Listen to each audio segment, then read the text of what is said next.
Olá para você que me acompanha aqui no canal do meu tio Oscar. Hoje a gente vai analisar o filme Uma Hora Contigo, de 1932. Alguns elementos que eu gosto muito nas comédias incluem a versatilidade e a possibilidade de se estudar o cotidiano sem a pretensão da seriedade. Alguns cineastas consagrados em diversos gêneros utilizaram-se de recursos valiosos das comédias como a sátira e o escracho para construir as suas carreiras, como por exemplo Quentin Tarantino, os irmãos Coen e Wes Anderson. Isso sem falar em cineastas como Woody Allen e Mel Brooks, que construíram as suas carreiras em cima desse gênero. Mas se tem um nome que poderia ser apontado como o influenciador de todos esses outros, certamente seria o alemão Ernst Lubitsch. Ao contrário do slapstick, conhecido aqui no Brasil como comédia pastelão, e que tinha no Charles Chaplin e no Buster Keaton os representantes mais famosos, o estilo dele buscava o apuro, a sofisticação e a elegância. E é daí que nasceu o termo Lubitsch Touch, ou toque Lubitsch. What a little thing like a wedding ring can do. It has a thrill when we start to feel and cool.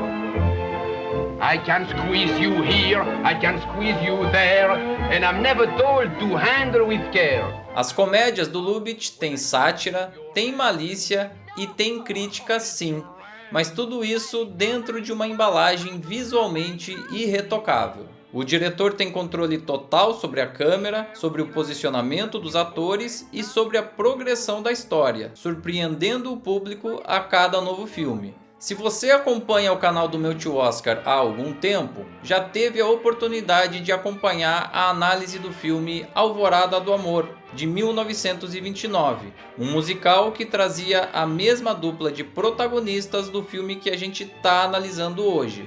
Também já falamos aqui de O Tenente Sedutor, de 1931, concorrente dele mesmo nessa temporada de prêmios. Mais à frente, ele traria política à comédia em Ninótica, Não Pronuncie, Veja-o, de 1939. E em 1943, O Diabo Disse Não só confirma o extremo bom gosto visual do realizador trabalhando com película colorida. Em outras palavras, Ernst Lubitsch teve vários dos seus filmes indicados ao Oscar principal ao longo dos anos e ainda faz parte de um seletíssimo grupo de 9 diretores que tiveram 2 dos seus filmes indicados em uma mesma cerimônia. Two strange people of opposite sex, riding in a cab, sitting side by side. The gentleman reading a newspaper. The lady looking out of the window. Explain that to your wife.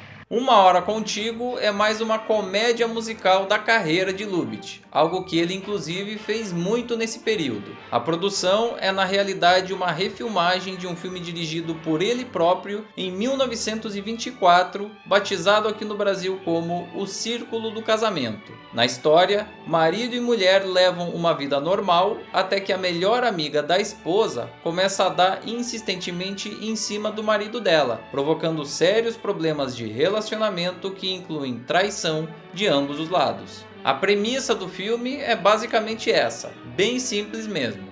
Os aspectos mais importantes dele não estão na história em si, e sim na maneira como ela é contada. E é aí que entra a diferença de um diretor protocolar para um autor. Um dos recursos utilizados pelo Lubitsch é a chamada quebra da quarta parede, algo que o cinema clássico evitou ao máximo. Mas aqui isso é usado desde o início para estabelecer uma cumplicidade dos personagens com o público, quase como se ambos estivessem conversando mesmo. This is a very delicate situation. There is Colette, and here am I. And I know what you think. Oh, I know. How dare you? You remember that policeman? He was wrong. And so are you. Believe it or not, we are married. I am her husband, and she is my wife. E como extensão desse recurso, tem ainda a fluidez dos diálogos e situações, quase como se a gente estivesse assistindo gravações caseiras de uma família ou de um grupo de amigos. Uma das características que eu mais gosto nesse filme é o fato dele explorar as imperfeições na rotina de um casal. Fica muito claro desde o início que o André e a Colette se amam, até porque eles são flagrados pela polícia dando uns amassos no parque, algo que somente os namorados faziam na tentativa de se esconder. E conforme as investidas da amiga Mitzi vão se intensificando, o André faz de tudo para evitar um relacionamento extraconjugal. Ainda que pareça, ele não é aquele homem de índole cafajeste. São elementos fortuitos e coincidências que fazem as coisas saírem do controle dele e também da Colette. Moral da história: como seres humanos, somos imperfeitos. E um relacionamento só será saudável e duradouro se nós soubermos entender isso e, eventualmente, relevar possíveis deslizes dos nossos parceiros. Algumas pessoas podem argumentar que a gravidade de cada traição é equalizada pelo filme de forma injusta. Mas a verdade é que isso não importa. Esse é um filme que aborda a imperfeição dos relacionamentos a partir de uma fábula. Então ele não está preocupado em buscar nenhum vilão. Não é esse o objetivo. And still I feel guilty. It doesn't seem right. But you shouldn't leave me at night. Day after day, we will always be sweethearts, the same as the day we began. Entre todos os indicados da temporada 1931/1932, esse é um dos mais curtos, com uma duração que não chega nem aos 80 minutos. Por isso mesmo, a história passa rapidamente, de forma agradável e apoiada em canções que estão totalmente integradas à linha narrativa. Ao contrário dos musicais espetaculares, com números grandiosos e exuberantes, aqui são privilegiados os personagens e as situações. You used to say you like dancing. I love dancing, but with you, it's not so much the steps that you do. Your very touch can make me say, ooh. O elenco é formado por alguns nomes já bem conhecidos do público. Maurice Chevalier é o protagonista e mantém o charme bon vivant que sempre foi a marca da sua carreira. Como seu par principal está Jeanette MacDonald, que estreou no cinema ao lado dele em Alvorada do Amor, de 1929, e tem como uma das principais características a potência vocal, que fica ainda mais evidente nos agudos. E o meu destaque vai para Genevieve Tobin, que interpreta a melhor amiga Mitzi. Eu diria que em alguns momentos ela está melhor até mesmo que a colega protagonista, principalmente pela malícia do olhar e pela desenvoltura das cenas. Ela está claramente à vontade, interage com o casal praticamente a história toda e é um elemento essencial para que a história tenha os seus pontos de conflito. É uma pena que a carreira dela não tenha decolado tanto quanto poderia. My head is simply reeling. Oh, doctor, don't delay. How often do you get these feelings? 3 times a day. You seem to be in perfect shape, as far as I can see.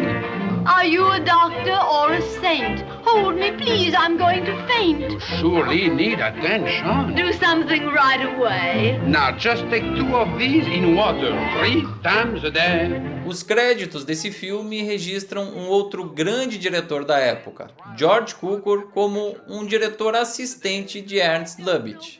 Infelizmente, esse foi um ponto de conflito grave durante a produção, já que o Cukor efetivamente começou a trabalhar no filme para mais tarde ser afastado da função por Lubitsch, e o problema chegou inclusive aos tribunais. A história muda de versão de acordo com a fonte, mas quem conhece a filmografia de ambos os diretores sabe que o filme tem todos os elementos de um Lubitsch e muito pouca coisa de um George Cukor. O mais provável, na minha opinião, é que o Lubitsch não tivesse gostando do trabalho entregue pelo George Cukor, e vamos lembrar que era uma refilmagem de um filme dele lá de 1924, e por isso ele decidiu afastá-lo dessa função para assumir definitivamente as rédeas do projeto. Our romance is over. Oh, darling. If I wanted to start something with Mademoiselle Martel, would I do it here? Couldn't I call her to my office? So, that's what goes on in your office. Uma Hora Contigo não é um dos filmes mais exuberantes, complexos ou apurados da filmografia de Ernst Lubitsch, mas certamente é um trabalho diferenciado em relação aos demais da temporada 1931/1932, falando da média. E por isso mesmo, a indicação solitária na categoria de melhor filme pela Academia, apesar de ser incomum, não chega a ser injusta. It might have happened to any man. It might have happened to you. It was late and she was lonely, and she begged for sympathy only. Now I ask you, what would you do in a case like that? If her head was on your shoulder and she grew a little bit bolder. Now I ask you, what would you do with a girl like that? E agora eu queria saber de você aí que está me assistindo, e especialmente você que gosta do Ernst Lubitsch. Qual é a sua opinião a respeito desse filme especificamente? Você concorda comigo? Faz o seguinte, deixa o seu recado aqui embaixo no espaço destinado aos comentários pelo próprio YouTube. Também não esquece de curtir, compartilhar esse material, se inscrever no canal e ativar as notificações no sininho. Com isso, a gente encerra a análise de todos os filmes indicados na categoria principal do Oscar na temporada 1931/1932. E o próximo vídeo aqui do canal vai ser o já conhecido por você Debate, onde eu recebo 2 convidados muito especiais para a gente falar mais um pouquinho sobre cada um desses filmes e, claro, sobre aquela cerimônia de entrega de prêmios que aconteceu há quase 90 anos. Tá muito bacana e eu te espero aqui.